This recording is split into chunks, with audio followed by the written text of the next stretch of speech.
Assalamualaikum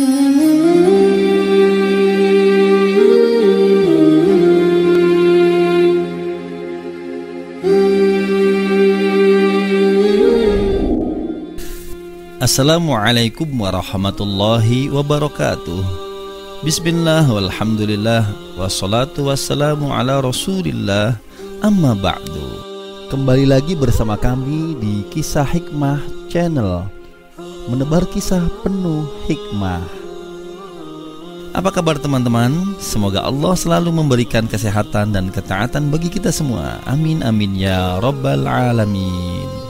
Tapi sebelumnya, untuk mendukung channel ini dan agar tidak ketinggalan video-video kisah lainnya, silahkan subscribe dulu, like dan komen positif, dan jangan lupa di share.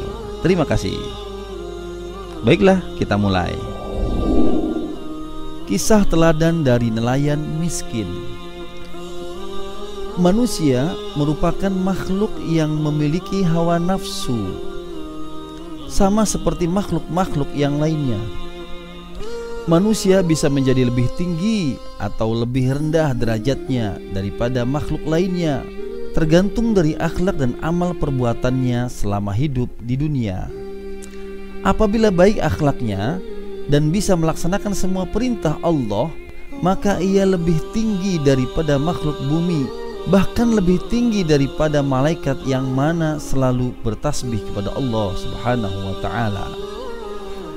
Manusia pun dianugerahi akal pikiran agar mereka bisa memilah mana yang baik dan mana yang buruk, mana yang harus dilakukan dan mana yang tidak harus kita lakukan. Oleh sebab itu, akal pikiran kita bisa digunakan untuk bisa lebih mengenal Tuhannya, yaitu Allah Subhanahu wa ta'ala, menjalani semua perintahnya dan menjauhi semua larangannya. Namun tidak jarang ada sebagian manusia yang menyalahgunakan pikirannya ke jalan yang salah dan tidak bisa mengekang hawa nafsunya untuk tidak melakukan perbuatan yang tidak terpuji, sehingga derajat mereka turun dan bisa dibilang lebih rendah daripada binatang. Sebagai contoh, ada sebuah kisah tentang perbuatan yang tidak seharusnya dilakukan oleh manusia, apalagi orang Islam, agar tidak berbuat zalim kepada orang lain. Kisahnya sebagai berikut. Sebagai seorang nelayan kecil yang pekerjaannya mengail ikan di laut untuk menghidupi keluarganya, sehari mengail belum tentu akan mendapatkan hasil. Namun ketika seekor ikan menggelepar terkait mata kailnya, tiba-tiba datang seseorang dan merampas hasil tangkapannya. "Hai, berikan ikan itu kepadaku," kata orang itu.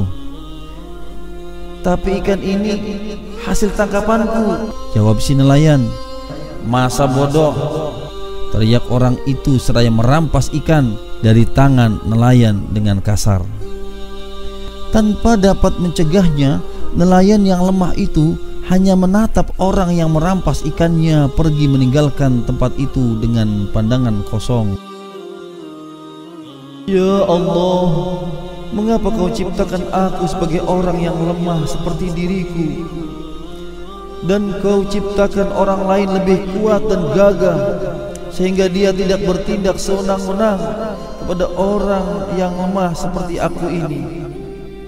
Maka ciptakanlah ya Allah makhluk lain yang lebih kuat dari dia, yang dapat mengalahkan dia, agar menjadi pelajaran dan peringatan bagi umat manusia." Ratap nelayan itu di dalam doanya. Tanpa memperdulikan keluhan nelayan miskin itu, orang kasar itu pulang dan membakar ikan hasil rampasannya. Dengan nafsunya, ia akan menyantap ikan bakar yang ada di atas mejanya. Namun malang baginya ketika akan mengambil dan memakan ikan itu, sebuah duri mencocok jari di tangannya. "Aduh!" orang itu memekikkan kesakitan. Dengan izin Allah, tangan yang kena duri ikan itu makin hari makin bertambah parah lukanya. Bagaikan kanker yang ganas, luka yang menjadi borok itu merambat ke lengan tangannya. Berbagai usaha telah dilakukan untuk mengobati lukanya, tetapi tidak juga sembuh, bahkan harus dipotong sebatas sikunya. Tetapi meskipun tangannya sudah dipotong, baksil-baksil atau bakteri yang menyebabkan infeksi di tangan itu masih saja semakin mengganas, sehingga orang tersebut nyaris menjadi putus asa.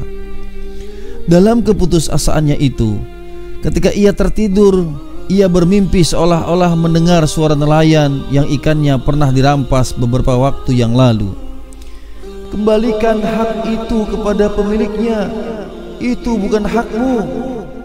Seketika orang itu terbangun dari tidurnya, hatinya termanggu. Ada perasaan bersalah pada dirinya yang selama ini tak pernah disadarinya. Hati nuraninya tersentuh akibat peringatan nelayan lewat mimpinya. "Ya, itu memang bukan hakku. Aku harus mengembalikannya kepada pemiliknya," kata hati orang itu yang melecuti perasaannya. Dengan sikap yang tegas dan hati yang mantap, dilangkahkan kakinya mencari nelayan miskin yang pernah dirampas ikannya itu. Setelah dijumpainya, orang itu menyerahkan uang 10.000 dirham sebagai tebusan seekor ikan yang pernah dirampasnya beberapa waktu yang lalu. Hatinya kini merasa lega. Dia merasa terbebas dari kutukan perasaan yang selama ini menghantuinya. Alhamdulillah, atas izin Allah, sejak itu luka di tangannya mulai membaik. Baksil-baksil dan ulat yang menggerogoti tangannya berangsur-angsur mati dan hilang, dan luka itu menjadi sembuh. Tangan yang membusuk dan hampir diamputasi lagi sampai sebatas lengan kini telah sembuh. Lelaki itu kini telah dapat mengambil hikmah dari apa yang dibuatnya. Dari kisah di atas dapat kita tarik kesimpulan bahwa setiap perbuatan manusia yang baik maupun yang buruk akan ada timbal balik yang akan dirasakannya, entah itu secara langsung atau tidak langsung. Orang-orang sering bilang itu hukum karma. Dalam Islam, amal perbuatan baik atau buruk pasti akan mendapatkan ganjarannya atau balasannya dari Allah Subhanahu wa ta'ala. Semoga keluarga, teman-teman, dan orang-orang yang kita sayangi terhindar dari perbuatan zalim. Namun sebaliknya, marilah kita saling mengingatkan untuk selalu berbuat baik dengan sesama. Semoga bermanfaat. Sampai berjumpa kembali. Jangan lupa subscribe, like, komen, dan share. Subhanakallahumma wa bihamdika asyhadu an la ilaha illa anta astaghfiruka wa atubu ilaik. Wassalamualaikum warahmatullahi wabarakatuh.